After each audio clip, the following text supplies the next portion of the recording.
Geoff Turner.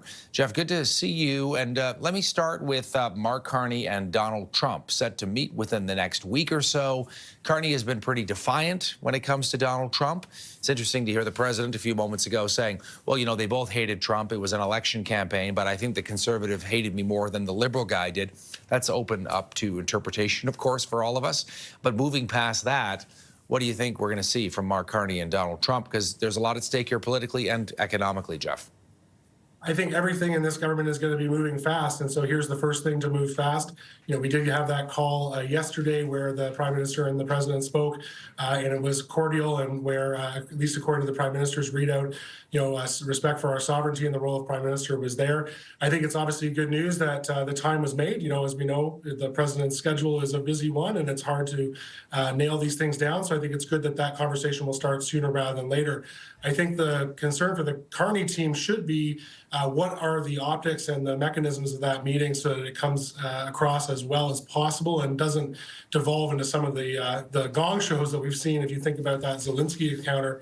So if I was providing advice to them, I would simply say, no Mar-a-Lago, no fireside chat. You know, that meeting should hopefully be across a table with the key principals sitting at their side, you know, on the president's side, Lutnick and other secretaries. On the Prime Minister's side, you know, Dominic LeBlanc, you know, the new U.S. ambassador is here now and accredited. We have our ambassador in Washington. So we should have that sort of team and laying out what that next round of engagement is going to look like and what are the issues that are getting on the table so that a more productive professional conversation can start as quickly as possible to try to resolve issues as best we can. Yeah, you never know with Trump, and if you are in a live situation with him, sitting beside him inside the Oval Office, as Zelensky found out, you know, things can sometimes go off the rails. And, you know, the question is, you know, whether that would help or hurt Carney. I mean, you just never know. Or will it be cordial? It may well depend. Can I also get your read on what we're hearing from some conservative premiers vis-a-vis the Conservative Party of Canada? Geoff, I appreciate you're a Liberal strategist, but you know,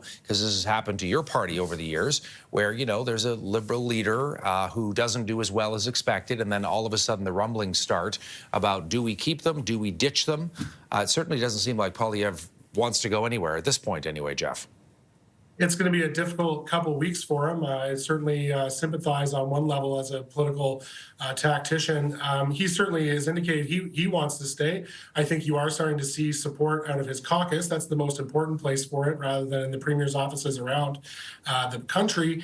And I think the first few challenges for him will be the Reform Act. The Conservative Party has a long history of endorsing that process, whereby the caucus can vote to remove the leader, as they did with Aaron O'Toole and as they did with Andrew Scheer. However, I think the problem for the Conservatives is larger. You know, they are much more popular than they have been in terms of their popular vote share. They gain seats, so all of those things are true. I think the bigger risk, though, is if Poilievre goes, he holds a strong sway on that party, at least federally, and is currently holding together the coalition between that sort of progressive conservative wing and that reform wing. And I think if he does go, they're going to have a harder time not having a larger fracture, which will put them into an even worse position. So I think he's going to do his best to hold on to that strong control he had of the party going into this election. He has enough of a story to tell, but more, it's going to be sure as difficult without a seat. It's going to be at least 6 to 7 months before he can get back in the House of Commons. He wouldn't be in question period again until January of next year at the most likely outcome. So it's going to be a tough road ahead for him to try to do his job. He'll also lose his title as leader of the opposition. He'll lose his residence at Stornoway. He'll have to appoint an interim leader in the House of the opposition. So he has to share the spotlight a little bit, which will also be difficult for him, as we know he likes to be the center of his attention. Yeah, that's messy. My question: what kind of Poilievre do you think we are going to see, Geoff, based on the results we just showed there? 144 for the Conservatives and 169 for the Liberals.